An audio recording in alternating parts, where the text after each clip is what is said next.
That's really Yeah. the important person of the discussion today. So y'all know me. Walter, can you introduce yourself to some of my subscriber base and my Yep. community? Yep. Well, hello, wonderful people. I'm Walter Rhein. I write both on Medium and on Substack. I kind of started because I wrote a letter to the editor. I've always been a writer, but I wrote a letter to the editor about 10 years ago because my wife is immigrant from Peru. And it was just kind of that started my I was always kind of aware. You have that awareness as a white person that there's problems in this country, but until you really are in that situation where you're more directly exposed to racism, and you see how it's just, and you really, your awareness starts to grow then, and you start to put aside all the delusions that are really kind of the problem in the United States. How people can kind of, well, that's not happening, that kind of thing. The more you see it directly when it's to the people you care about and your kids. And I grew up in Hmm. an area that, mainly just a rural city in northern Wisconsin, very conservative, not a lot of diversity in that population. So it was just one of those things where it's like, and this is something I constantly kind of struggle with, is that development, that awareness, that like the humanity of things versus the reality that's presented to you. So I guess maybe the easiest way to sum up is that's what my work is about: exploring this, how we can become better citizens of humanity, and disregard some of the awful things or overcome some of the awful things happening today. Yeah. These are my comments. And no, I'm glad. I'm glad you are in doing the space that you're doing, for the way that you're writing and where you're focusing your writing on, because it's like we were talking about in the right before the show, is it's breaking the mythos of rural America. And there's a Yeah. mythos that we've created in America around rural American society and how beautiful it is. To be totally honest, we have falsified a narrative that American society in rural areas is just beautiful and Yeah. quaint and nothing ever bad happens here. But Yeah. Walter's breaking through that. And he's writing from a real perspective. And I think it's really awesome because I also grew up in a really rural area and you can see that mythos breaking apart. So can you tell me a little bit about some of the, because you break one of the things you break about the mythos is the idea of like purity equals pleasant or like positivity, like purity equals good.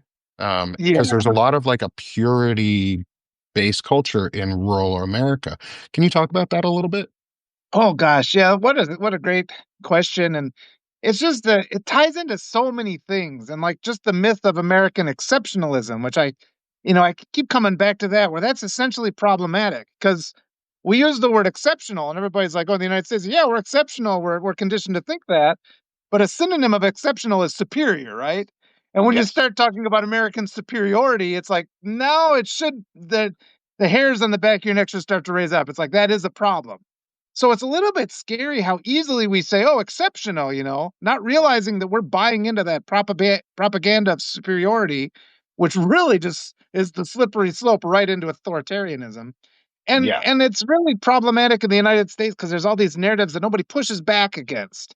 And that's really the problem, because I always say we have two right-wing political parties. We have no liberal representation. And they just kind of, the Democrats just kind of allow the messaging to be taken over, where they start saying all of our problems are in the cities and the rural areas are perfect and pristine. They're all like Mayberry. And if you break down, if your car breaks down in a rural area, some 10 people come up and help you change a tire.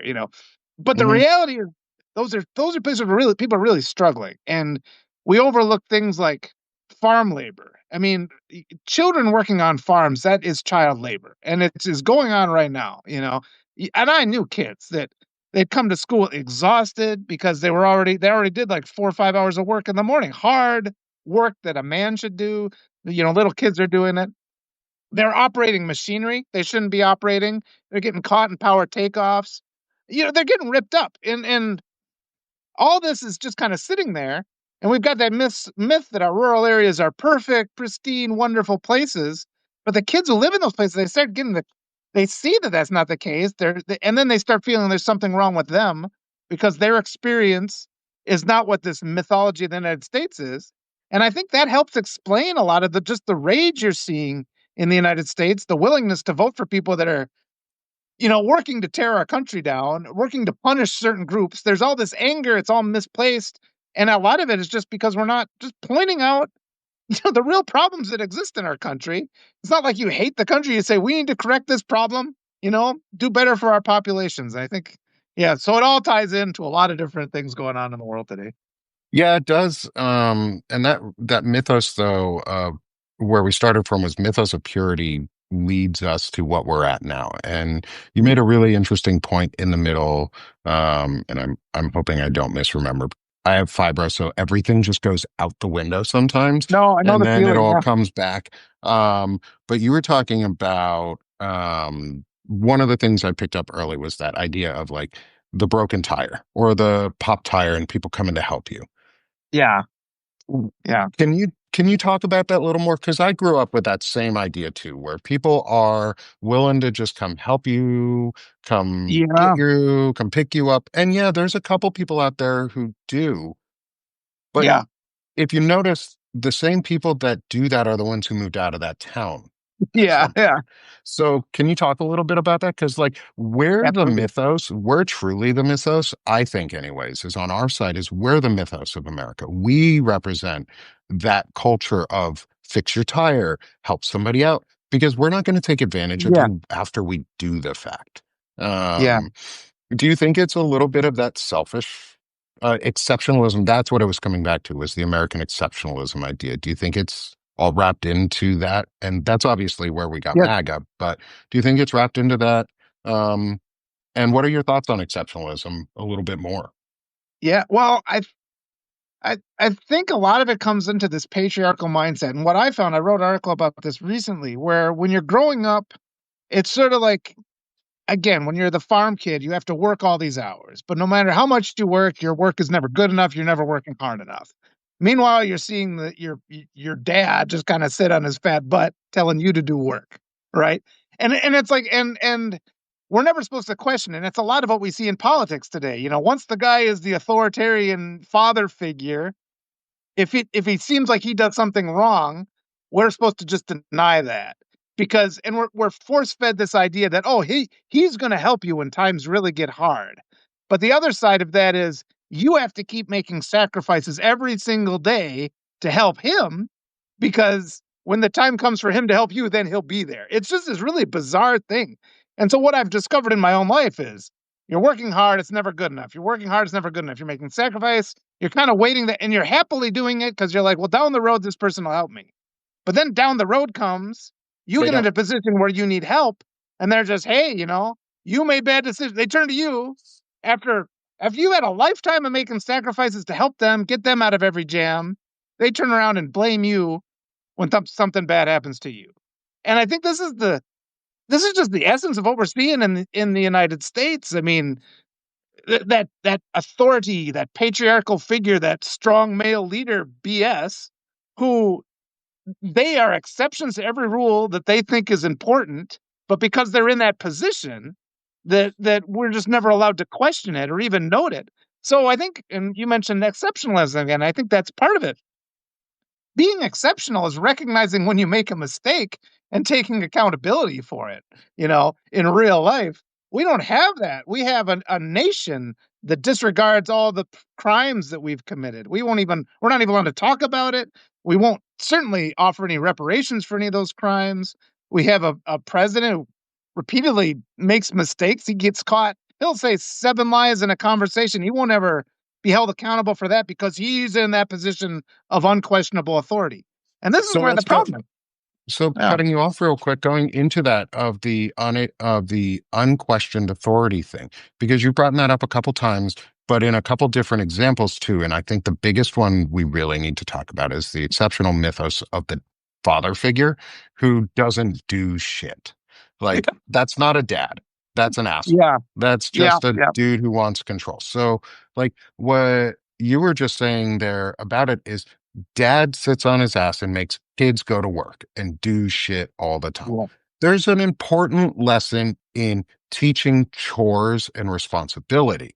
But Yeah. teaching chores and responsibility also requires you, as the person who's telling them to do that, to also do those Lead by things. example. Yeah. And Yeah. and because we always hear that. I mean, and it's farmers are one of the, the professions that are just revered. I mean, nobody teachers work so freaking hard, but we don't have that. Oh, we disrespect teachers as a nation, whereas farmers are Yes. basically untouchable. But growing up on a farm, I've seen both where I lived and in other households. What I saw was a bunch of kids doing all the work, and the father was just kind of sitting back. And he would withholding his love is what they do until because that's the carrot they dangle to make their kids just break their bodies working. And I guess it comes to the day those kids, the cycle just continues then because they don't get a rest until they have kids of their own, and then they're able to be the patriarch who abuses their own kids. And Yeah. that's really the function. That's really how things work in our rural areas. And they reject education. I mean, the school I grew up in, we had a graduating class of 106 people, and we had there was, and it's always the case. I'm pro education. We had a handful of teachers who worked really hard and did the best they could, but you could see that they were just under intense community pressure, to censor certain things from their lesson plan if they were to. And so you get these teachers that would kind of convey things to you like on the sly. They wouldn't exactly, they'd acknowledge the existence of things like evolution without ever making a lesson on it. You know what I'm saying? So you're in this kind of Hmm. just and it's sort of like you look at the literature of history where poets have always had to kind of disguise their true meaning. They'll have a story, and then the allegorical meaning is the one you interpret because they know if they say it directly, they're going to just get murdered. And we kind Yep. of have that going on, like that social pressure. And so, I mean, just more. I keep saying what our effort needs to be in the United States, and this gets back to wider politics, where the Democratic Party they focus on their swing states, they focus on the big cities. It's like what you need to do is find those urban or those rural areas that are next to urban areas and expand out, have programs, we just gotta and they do need to reach out because as a liberal minded person living in a red area, it's hard. And Oh, yeah. I made it through, but it's like because I'm just essentially curious. But if everybody you meet is pressuring you to change your opinion, and I just basically hid what I thought for 25 years until you finally grow to the power where you're able to kind of explore those things, but it's kind of a loss, and we just need more representation. We need more boots on the ground of that liberal mindset in these rural red spaces. Yeah, and so that's really good because I mean, you and I are both in a very red space. I'm in a fairly progressive red space because I'm in Northwest Arkansas. So Northwest Arkansas is one of those areas that's gerrymandered the shit out of it. So you cannot get Yeah, representation that means anything because we're that big, semi-big urban area in a red state that is trying to grow and is trying to encourage people to come in. It's the headquarters of Walmart, and yeah, Walmart kind of sucks at times, but they do offer a fairly diverse workforce, and they still guarantee, at least on the corporate side, a fairly diverse workforce, which encourages more people to come into Arkansas. yeah, But they just took all our safety nets away, and they thinking on the idea of like Democrats need to reach out. I'm in the area. I live in this area, and I actually reached out to my Democratic Party, which everybody should be doing. Everybody should reach out to your local Democratic Party. And if your local Democratic Party sucks, reach out to your county party. And if they suck, go make a better one. Like go to the meetings and make it a better one. Like I reached out to both. I signed up for the runforsomething.net website to learn. It's something that I keep telling everybody in the chat to go to because it is yeah, political, yeah, but it's the mythos of red America. It's not that we're red, it's not that areas are red, it's the areas are abandoned. Like yes, I definitely. asked I asked our party rep, she's our county party rep, and she gave me the answer I was expecting, and she was so sad about it when she said it too, was I asked, there's now a 57 state or whatever it is policy that the National Democratic Party is trying to institute because that includes all of the territories like Mhm. Guam and Virgin Islands and Puerto Rico and DC and things like that, where it's more than a 50 state strategy. And I was like, okay, well, where does that put us on the list in Arkansas? She was like, about where you'd expect at the bottom. I was like, Yeah. oh, great. So it's not really a 50 state strategy. It's just a swing state strategy masked as a 50 state strategy. Yeah. Yeah. And I was like, that's the problem right there. But we can Yeah. change that. And that rural Yeah. mythos is us now bringing it to our rural communities because we're the ones Yeah. who got away at times. We're the ones who left. We're the ones who learned, but we're also Yeah. the ones who return to those communities because we love them. Those types of communities. We love being in rural areas. I love being in a rural area because for the most part, people are incredibly friendly. Yes. But we need to bring out the truth of that Yeah. friendliness and not just a mask. Um, I think there's a real opportunity though too, because I had a friend, and this was even like 5 years ago, and she was running for a small local office, and she ran as independent. And yeah. I'm thinking that that's just a really smart strategy for people because people they've been you don't understand people just don't understand. And I talk to a lot of it's interesting because I'll talk to liberal minded people who grew up in a blue state in a blue city, and they just can't comprehend the reality of our country. And like you and I, having a liberal mindset coming in a red rural area, we understand things that's just out of the wheelhouse of a lot of the people, at the levers of control. And they're just these rural areas are so indoctrinated against just the word Democrat, and that's what Hmm. the right is really good. I always say the left tries to win all of its messaging with critical reasoning and critical thinking. The right just uses rote memorization, repeat, repeat, repeat. And it's like and the example I always use with people is it's like we've got the Democratic Party. It's like trying to through the act of speech, trying to make people forget how to ride a bicycle. Yeah. That which is learned through rote memorization, you have to overwrite it with more rote memorization. It's like a bad habit with with throwing a baseball. You have to override it by practicing the right way to throw the baseball. You can't you know, explain it to somebody, you can't lecture them into unlearning these rote memorized things. And so, like the idea, we're going to run independent, it's like, and if you're fed up, like you were saying, you're fed up with your local Democratic, just say, hey, or if half the time nobody's even running for these seats. Yeah, So it's just just like, hey, run I'm it. going to provide an alternative. Yeah. Yeah, just run. And if nobody's going to run for that seat and you know you're in an area where it's really red, like Walter just said, run independent because people, here's the thing is here, this is, I'm really glad we got into this part of it because it actually ties exactly into my haiku from this morning, which is called Purpose. And I'll read it here in a couple minutes because I love reading my poetry live. I've discovered it's really fun to do. I was so nervous to do it the first time. But now I enjoy it. But it's the idea of bringing civics back into an area with purpose, and this is the fourth in the series of the Civic Haikus. And so it's foundations, um, actions, engagement, and purpose now. And those are four key words that I'm trying to use because it's all about building a foundation of civic understanding, actioning on that, engaging continually, and then doing it with purpose.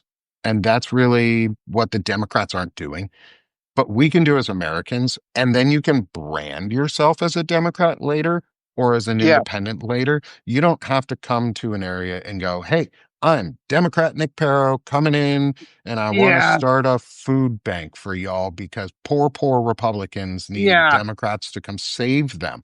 And that's what they're going to see it as. They're going to see you as Yeah. with that Yes. savior bullshit mentality. And they're going to go, we Yeah. already have a savior. His name is Donald Trump Yeah. Yeah. Yeah. or Jesus. They replace the Yeah. two with each other. Um, so I'm going to read my haiku because it fits in a lot with what we're talking about, and then I want to go back to your notes and just expand more on some of your mythos and Okay. maybe talk about what you might have cooking up in the works for us too in the Okay. future. Because I know you and I've had a little bit of talks about what might be coming, Yeah. and it piqued my interest because I love books like that and things like that. So, but before we go any further, here's this morning's haiku: Purpose. Civics is purpose, rising to ward off the wolves, drive back howling dark. Right. And so, from a rural standpoint, think of ourselves, if we want to go back to the farmer Yeah. mythos and farmer mentality of America, there is a segment of farmers in America who live up to the idea of drive back howling wolves. They protect their people. They don't do the They don't enslave their Yeah. children into child labor. They don't Yeah. encourage the enslavement of their children into child labor or the patriarchy of destruction. They encourage positive role models and positive masculinity. They don't use forced immigrant labor. Or if they do use labor from people who are, quote, illegal or non-citizens, they do it the Yeah. right way. They help them get green cards, they get work permits, they do the things to help and secure their farm to drive back the wolves of hate. And we need to plant our Yeah. seeds locally. Um, Yeah. We've there's a lot too, just like the mythos, like you're talking about. It's just there's so many places, so many struggling farms I've seen where it's just their way of life is just not possible anymore. And it's already the case. They're living on subsidies. And I think it's some of this stuff is, like the corn crops, the subsidies you get and it's to the point where they're pressuring these. I mean, we're gonna see just a it's gonna be awful in the next couple of years now that they've cut all this US aid and all that stuff. And it's just what I've often seen too is just that it's really hard. I mean, as it's really hard to go from a small rural area and get a college degree. When I sat down with a guidance counselor, they told me not to go. They're just like, "You're just gonna fail out because that's what everybody does from our town. It's just gonna." And he was trying to give you good advice where he was just saying, "You're just gonna take on a bunch of debt and it's gonna be bad for you." But there's like that it's because there is no path from that rural farm to like a higher education and a better life. They have that longing. So you occasionally you get that thing where it's like every day of my life, everybody in my community was disparaging getting that degree. But then once I get it and I come back, you get a fair number of like, well, shit, good for you, man. You do get that. So it's like that's that undercurrent that's there. If we can help more people go, like you're saying, and just the real problems though, because it's like that veneer where everything is great is what's covering up all the problems that we could easily solve. And everybody's frustrated by that. yeah, and it's really a lot of the times too, it's simple problems that all we need to do is just listen to our neighbors and go, oh, I experienced that too. Like, I Yeah. have food insecurity, or Yeah. I just want to go to work and be respected and treated like a normal person and just, yeah, Yeah. everybody. I used to get bullied at work all the time. I'm a straight white dude. Well, I'm not a Yeah. straight white dude. I'm a white dude. I'm a straight enough white dude. And um, I'm like, and I'm happily married. It's like my wife and I, we love our family and everything, but like I get bullied at work because Yeah. I'm slightly different. I Yeah. say my opinion. And that's why so many of us left those small towns is because it's a bully culture. And a lot of those Yeah. people now we're seeing, especially on the tech side, are those bullies coming back out of the woodwork. Yeah. Um, and I And think they've it never comes back addressed to, their yeah. mhm. They've never addressed it. And the thing is, they've never been given a boundary that they couldn't Yeah. break. Yeah. Yeah.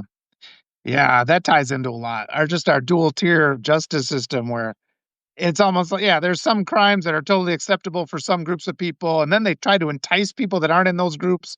And it's just the disparity of experience in the United States and just the and that it's it just is astonishing really when you see the attacks on diversity that are happening, which is just sort of like, they want the conformity of thinking and they only want to recognize one possible human existence, and it's just so it's upsetting. And yeah, I mean, we just need that counter argument because but I mean, going back as far as the build the wall slogan, which is a blatantly racist slogan, to say that is blatantly racist and that's been normalized.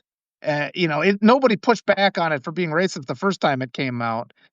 You can't even hardly get that conversation started with people and just all those mechanisms that prevent us from having these conversations like you're talking about. Yeah, and the trick is, like you said, you just go back and say, "Hey, I'd like my kids to be treated with dignity. I'd like them to have a chance at a better life." 100% of people will agree with you on that. But yeah, there's so much hostility that's built in, and it's all displaced from this frustration and this lack of a way out and just terror often for a lot of different reasons because people know that their way of life is going away. You can't. I was going to talk a little bit like the number of hours I spent shooting, like in preparation for hunting season. But I've met people in the military who have not spent as much time shooting guns as I have, and it's just like it's weird. And it's not necessarily a thing that I like, but it was always like go out to the gravel pit and shoot, shoot, shoot. And it's just that's just Yeah. I was thinking about that. I hadn't thought about it for a while, but it came up to my mind again the other day, and it's just a weird thing. Yeah, it's funny you say that too, because I was in the army. And so I'm an army vet, and we did go to the gun range. We went to ranges. We went to the pistol range. We went to the long range for our M4s and qualifications. We went for different types of weapons. We went for 50 cals. We did the freaking the grenade launchers. Those are so cool, by the way. They're so fun to shoot some of those. My favorite one, and I'm just gonna, this is, I know it sounds ridiculous nowadays. My favorite one is the semi-automatic grenade launcher because all you have to do is just go, it just goes thump, thump, thump, Sounds like and you Transformers. just, Yeah, oh, it's so fun. It's like the big cannon on Ironside's yeah, hand that shoots out the grenades all the in the big circle. That's exactly what it is. It's so much fun. But you're right. Most Americans outside of the military shoot more than you do in the military because you don't go all the time. We qualify monthly or yeah, quarterly on certain weapons and then or annually on certain weapons, and that's really it in a lot of cases. But most of if you're handling your weapon, it's about training to use it correctly and not just yeah, shooting bullets down the range.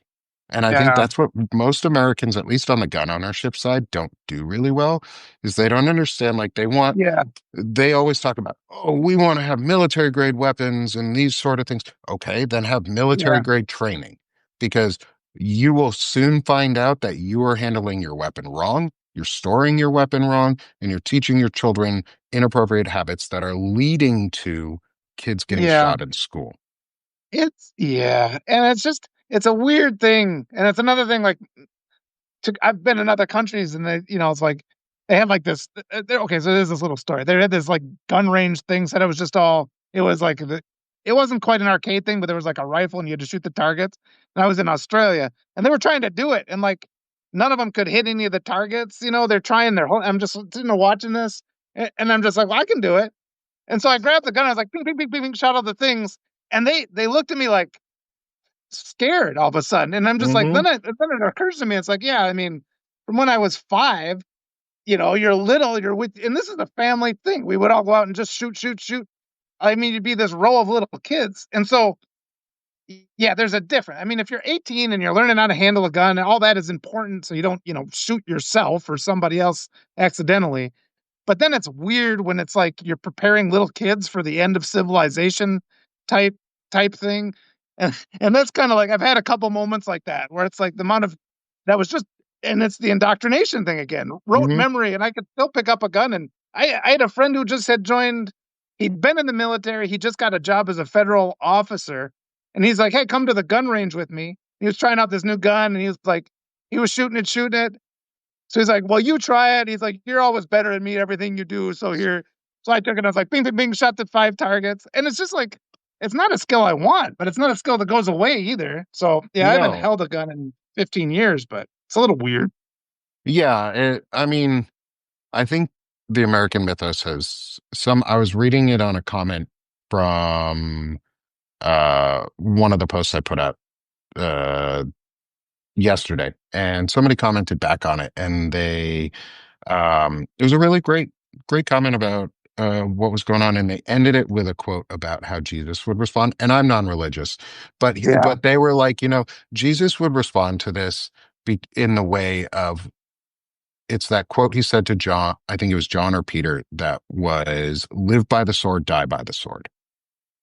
But yeah, what yeah, Jesus would say nowadays is live by the gun, die by the gun. yeah, And that's sort of the American mythos of Jesus is or yeah, I guess fundamentalist Jesus is a white dude carrying guns and wrapped himself in a cross or yeah, wrapped himself in a flag, just like our founders told us they would do, is they would wrap themselves in in the flag and thump the Bible, uh, and carry the yeah. cross to be more specific. And they're doing that. and God is the unquestionable authority figure, which is the model for patriarchy, really, and just any form of authoritarianism. It's turned into that. I wrote recently. I'm going to have a guy on. I did my article about the prosperity gospel and how that is just they because everything in the Bible actually says we should, the poor people are the good ones. Don't be rich. Jesus says it again and again. And at some point along the way, somebody's like, well, we can't have this. And so they overwrote all the message of the Bible. And now most of the people that think that they are biblical scholars, they're teaching the prosperity gospel rather than any of the words that are actually in the Bible, which is Yeah, the isn't perversion. greed one of the seven deadly sins? Like, It's and in there. Yeah. I asked this question to Lisa J yesterday while we were on, because we do a talk on Tuesdays and Thursdays about dominionism and the Seven Mountain Mandates and how that's all tied into Yeah. all You of mentioned that. this Yeah. and all of these people, because they're all part of a dominionist. It's all an apocalypse cult. Um, Yeah. what do you think about that? Yeah. Do you think Well, in terms of like the mythos built around like guns and the way that they teach kids, yeah. or the way that the patriarchy is formed around that mythical father figure? Do you think it's a bit of that do you think dominionism is linked in there? I think there's a lot of it's just kind of this protoform that sits there that could be maliciously influenced in a lot of different ways. And so there's a lot of different nefarious forces that kind of come along. And that's the one thing we have to count on with evil is that evil eats its own. So sooner or later, I mean, they can't form a coalition. They're going to collapse on themselves. But I was even just the other day, I looked it up that they made like the anti-Christian, declaration that this government stood for that. Like we have to report any anti-Christian bias or whatever. But it's like this whole immigration crackdown is anti-Christian bias because everybody coming up from the southern border is Roman Catholic. And my wife being from Peru, you'd see that. And it's a whole different, I never kind of had been exposed to that form of um, Catholic belief. It's a lot. They were actually willing to speak to me down there. I would have conversations with people and I'd say, hey, I have these conservatives, and they'd actually think about it. And what we have in the United States is Protestant, majority is Protestant. So I think we're in the middle of a religious war as much as, and there's also ethnic cleansing going on. I think different groups who are pulling the levers of control right now have different motivations. So, I mean, what you're saying definitely feeds into it. Yeah, but it's really upsetting that nobody is talking about how they're rounding up Roman Catholics. I mean, that could easily get in the media too, and we could have some pushback that way. We've Hmm. seen the new Pope push back against this regime a couple of times. I always have my issues with that too because you don't select the Pope from a pool that includes women. That pisses me off. So I always have to offer that criticism, but at the same time, I'm grateful if he's pushing back against ethnic cleansing. So please do Yeah. that. Yeah, I'm grateful that this Pope is doing that, and I'm grateful that it's an American pushing back against that. He is American blood, and Yeah, he is one of us, but he yeah, also sees us from the outside, and he sees the shit that we're doing. The problem is, I yep, think we actually need a lot more of that. yeah, I think we need the churches to really come out and say and push this. If use fire, we don't use fire to fight fire, but we do yeah, use the screen of their fire to then come over top them with a big ass helicopter that dumps water on them, which is yeah. the There you go. Catholic Church and the Christian churches and the Protestant churches all coming out, say in unison, and going, Christians are being persecuted in America and being sent to death camps because Yeah, they took Christian Americans and sent them to death camps. They're rounding up Christian Americans and sending you're them right. to death camps. They're rounding up Jewish Americans and sending them to death camps. Do you Yeah, know how I know this? Because they're rounding up veterans off the street because they yeah, just signed an executive order to take people off the streets and homeless people. You want to know how many people are homeless or who is the majority of homeless people? Veterans, yeah. and And they're this is an rounding them example. up as a group. And that's Yeah, the churches should be so loud about that because we're yeah, loud about it when it's, oh, Jewish people are getting rounded up in other countries, or, but we're really quiet about it with yeah, Palestine, where the people in Palestine in Gaza are being genocided. Yeah. but we And have this no is an leg to example. stand on. What you're talking about is an example of using their own language, like the language of the oppressors. You turn it back on them, and then their brains break a little bit. And a lot of time they just kind of shake it off and they continue with their evil acts. But every now and then you get through to somebody when you expose just a massive contradiction like that. It gives them pause, and then you're at that kind of opening where you can maybe make some headway with them. But this process of deprogramming people, and that's another thing I've talked about with a lot of people, is we have this expectation, I think, where we can like just say the right words today and have it be fixed today. And it's like, no, it's like I my minor in college was physics. I couldn't in the course of a 20-minute lecture teach you physics, right? I mean, this is a Hmm. complicated thing. And it's you have to sit down and actually learning physics is a good example because it helped me get over my indoctrinated or rote memory uh, using my intuition to come up with answers rather than the facts. And it takes you a long time to switch gears where you're like, this is what the math says, so this must be the truth. And we need that too with our perception of, diversity and all these other issues that are going and basic humanity, because we've got all that stuff that's just in our heads. And I don't know if you did you see that that the progressive takes on 20 right wing um political people. Have you seen that debate? Do you know what I'm talking about? No, I So haven't. I've heard of it, but I haven't seen it. and one of the takeaways from that was the people he was debating, some of them had these just extreme right wing views. One of them openly stated that he was a fascist, but almost all of them, they just had this nervous energy. They were sitting there, and you could just see the internal conflict where I don't think human beings want to be like this, you know? And it's like some part of them know that cognitive dissonance shakes you apart. It creates that just kind of awful. And these people were uncomfortable, and they instantly revert to insults and attacks and hostility because they don't know how to we have to help people process through that, so that they can become they want to be good people, Yeah, it's going to take a long time. yeah, and it was something I thought of yesterday while I was talking to Tim Fullerton and Frederick Pogue. We were having a discussion on like local actions, and one of the things I asked was about Oh, there's Wendy. personality over. Oh, hey, Wendy, welcome. And I'm going to pull you in for the last 20 minutes just because I can. Um, is the difference between attacking a personality versus a personhood.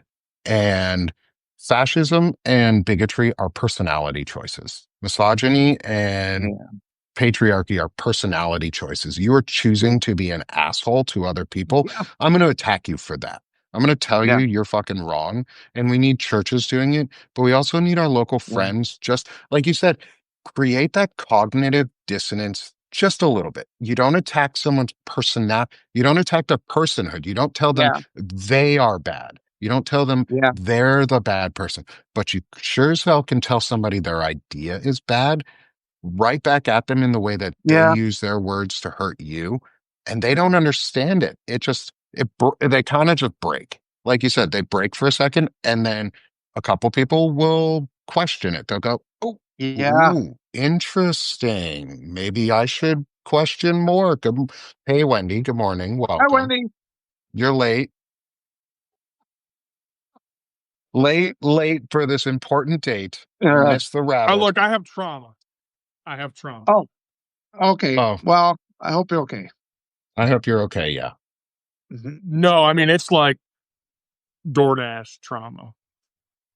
Oh, I mean, it goes into graping territory. oh. Craving. Yeah, I basically for an auto repair. Why I said yesterday I did the auto Your repair mic shop, changed, Wendy. and the guy who was taking the delivery told me he liked my butt and he wanted to take me in the back and fuck me. Oh, Oh, And so yeah, I had a little bit more of that this morning, and it was oh, I'm sorry. yeah, yeah, You yeah. know, It's you're not the first person in the last 2 days who's had something very aggressive happen to them. We actually had talk about protecting your community and doing the actions that yeah, you're supposed to take. And this is what yes, helps build local communities is yes, like we'll take yesterday for myself is we had a young lady who was one of the folks that comes down and does soliciting at the doors to try and get you to do like pest control. Um, And she came to our house, and we have pest control, so we were really nice. And my wife said, "Hey, it's hot. If you need any water, come back at any point. Um, if you need some air conditioning, place to sit down for a couple minutes, come back at any point." And I was like, "Yeah, that sounds fair." Well, she did. She came back later in the afternoon, but it wasn't for water. It was because somebody had verbally assaulted her, Yeah. and Yeah. it it was a man who was is probably not the it's not the first time this gentleman has Yeah. done that, and neighbors got recordings of it on their rings, and they posted it in the neighborhood chat too, and the neighborhood community and the community Facebook pages. And I bring it up because this asshole, literally his family, his daughters, and this is the patriarchy at work. Yeah. His daughter answered the door in the or the first time she came around and said her mom would take care of it, but come back in a couple hours. So she did. Yeah. And then her daughter again said, but the next time said, "Oh, her dad will be back home in a couple hours." Mom says, "Talk to her or talk to him when he gets home." Well, she does. And she comes back and he verbally assaults her for trespassing and soliciting Yeah. unwanted and unwarranted and being told that she needed to go away. Stu recorded the whole thing and came over, and we let this poor girl just sit with us for the whole for two That poor hours or thing. plus. And then she was able to go back out and do more of her job. And then she came back at the end of the day, and we gave her somewhere to sit and charge her phone until she left, until she had to leave, because they leave these people out from like 1 to 9 p.m. Like, they just Hmm. drop these kids off or young adults off and just say, "Hey, go walk around this neighborhood Yeah. where you're Yeah. going to get arrested or assaulted." And it's that patriarch. And what I figured out was it wasn't that she didn't do anything wrong. She didn't do anything wrong at all. She told, one, she was doing her job. Two, she came back exactly as she should. She didn't raise her voice. She didn't do anything.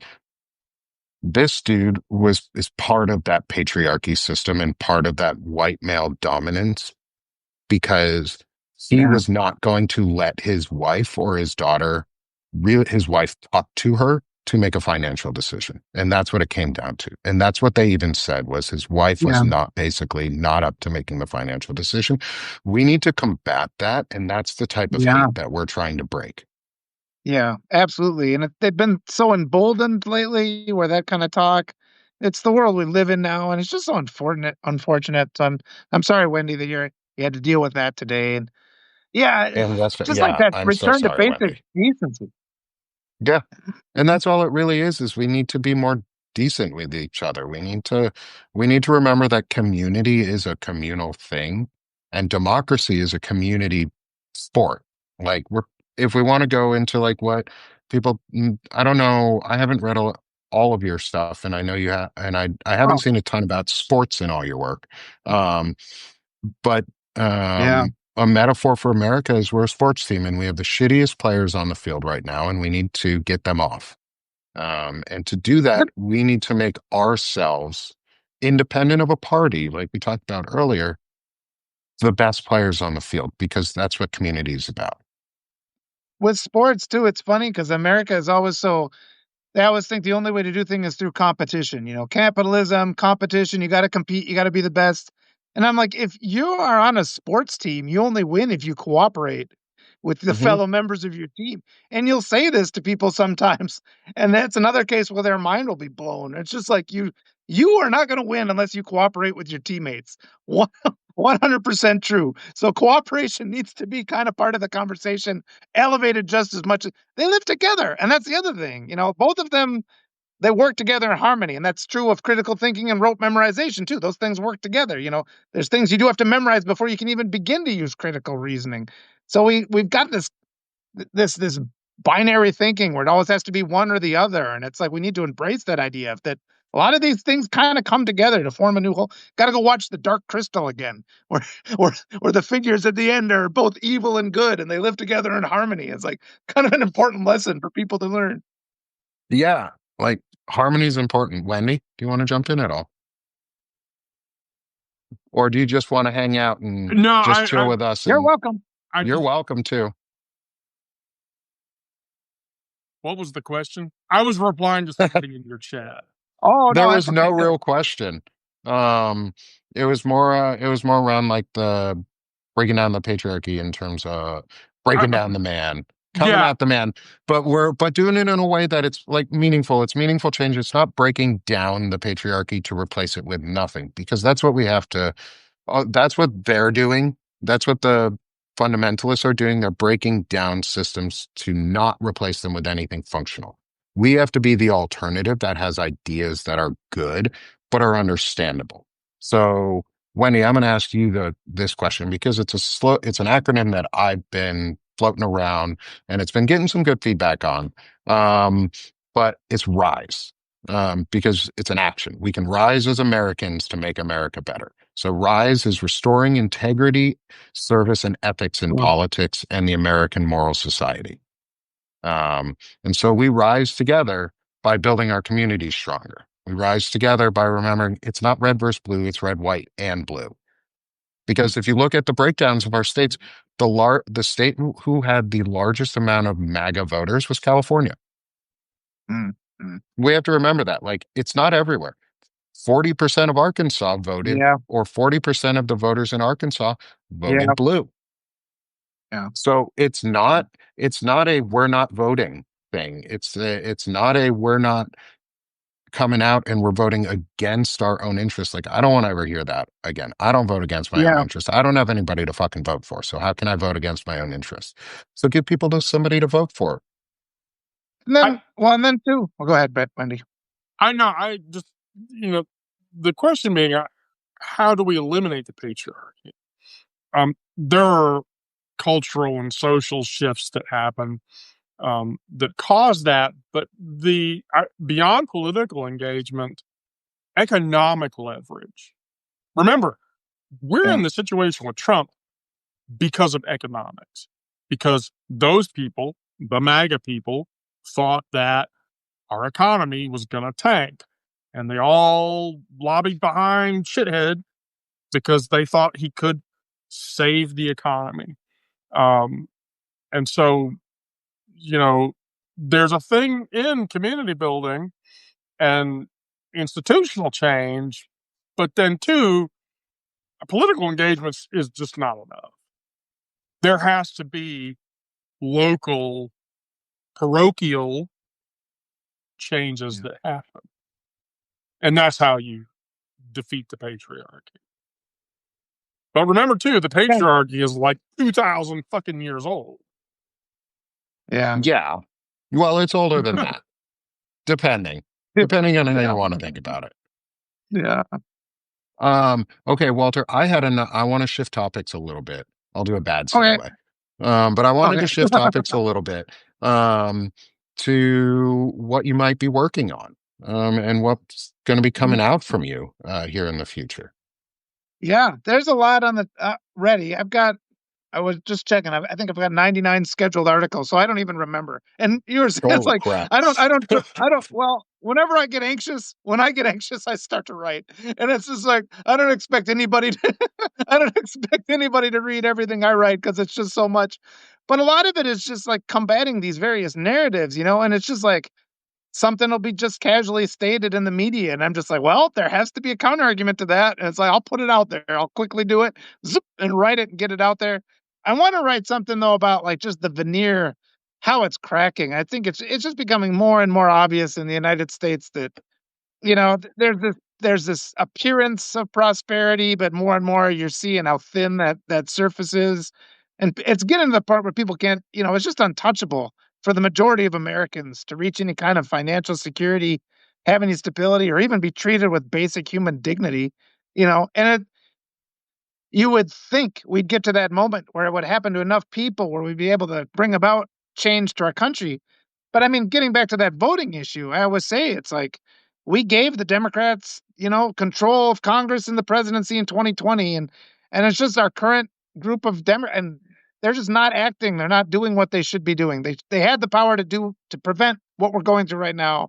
They didn't do it, and they're not listening to people like you and me who grew up in these red rural areas to know what the real, the issues are in those places.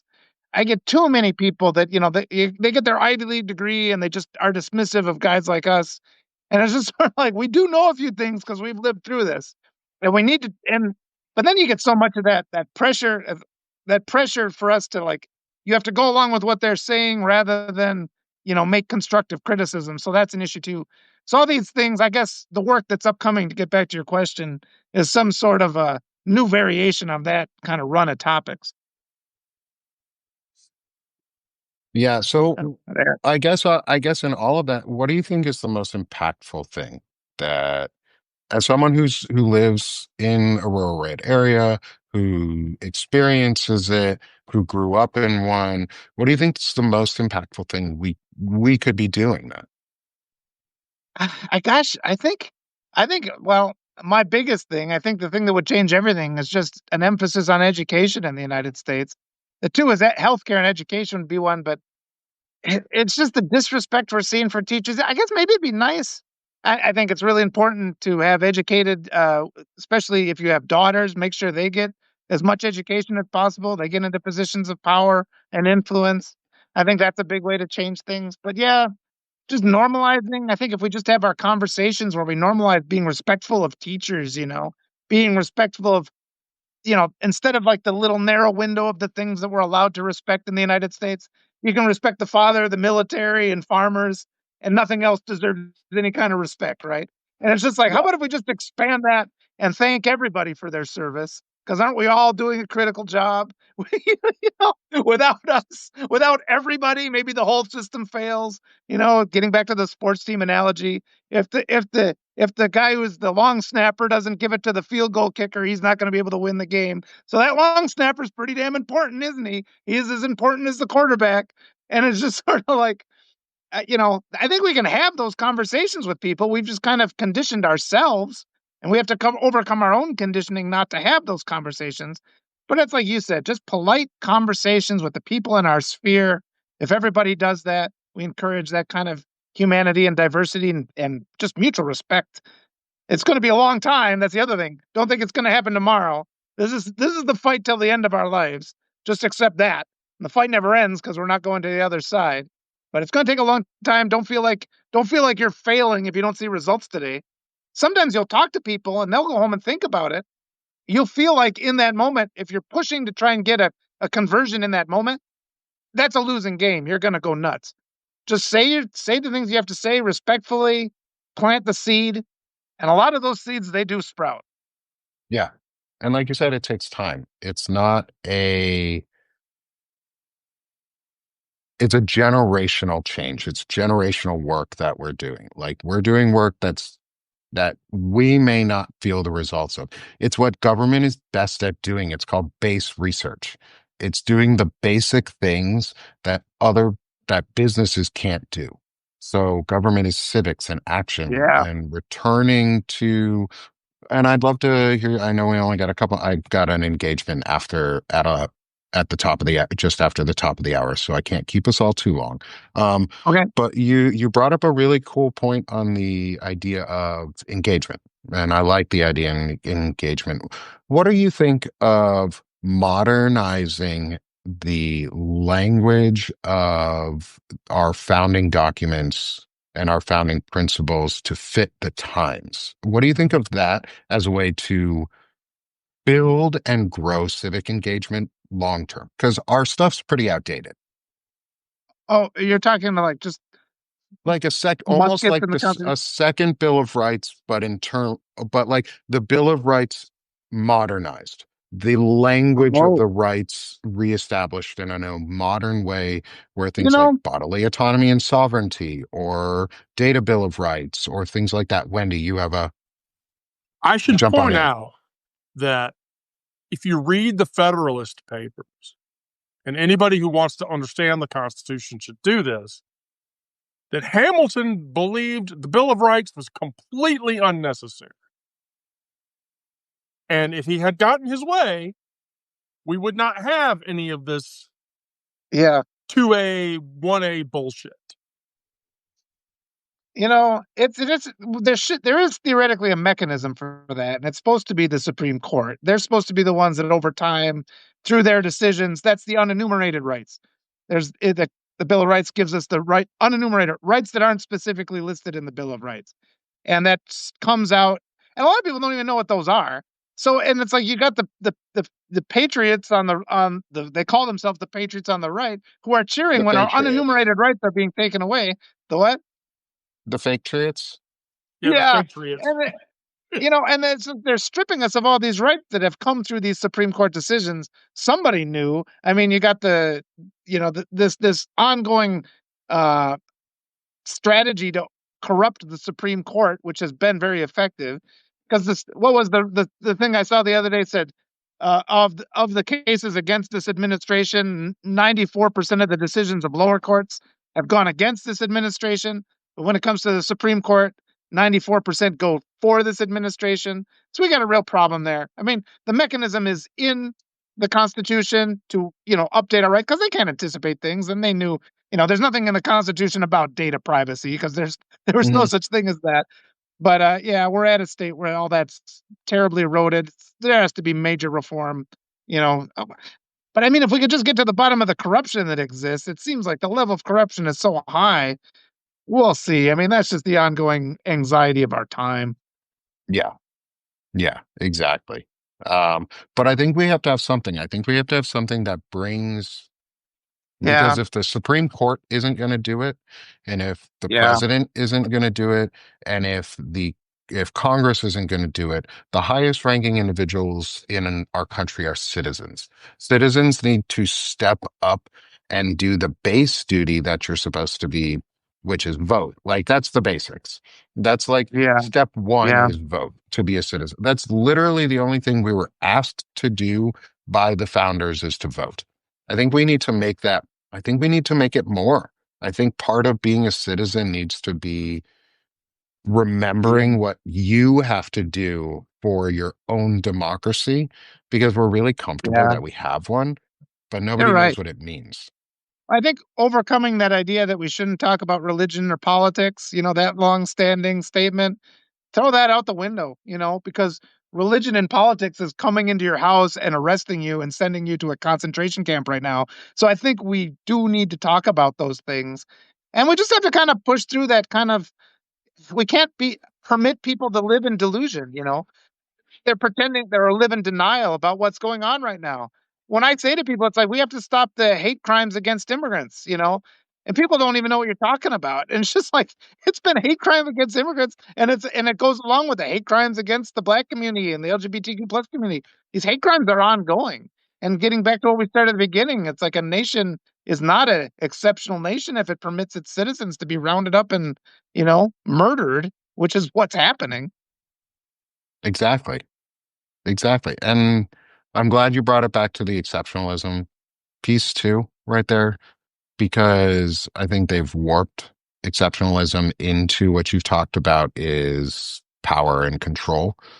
But it's the American dream, and it's the promise to live up to all men and women and others. And that's one of the things I'm talking about of we need to update the language of the Constitution to be all people are Yeah. created equal, not Oh, just all that's good. Yeah. men. All people are created equal, and all people have the Yeah. right to unalienable those unalienable and innumerable rights and sovereignty and just simple changes to not even they don't even have to be permanent right now because they can't be, Yeah. but it would be Yeah. the idea of understanding as a citizen that it's our duty to update it to the time. Thomas Jefferson said every 19 years you should redo the Constitution because laws are meant for they're natural laws of the living generation, and we should get back to Yeah. the idea of our laws should also match in vernacular the living generation. Absolutely. I think so. Yeah. Okay, we're Yeah. at the There's a top of lot. the hour, and I can't stay too long. I wish we could because I love this conversation. Yeah. Um, I love it. I We'll want, do it again. yeah, I want to give quick props to Walter. Thank you for joining us today. Thank you. It's been an amazing conversation. If you have not subscribed already, please do to Walter. He's an Thank you. incredible Appreciate that. writer. He does notes. He's mastered the notes. It's notes a day, keep the fascists away, and it's that for a reason. Um, And so, thanks everybody for joining today. I'm Nick. Wendy's down on the bottom, at least on my screen. We've got Walter with us today. Please subscribe to everybody.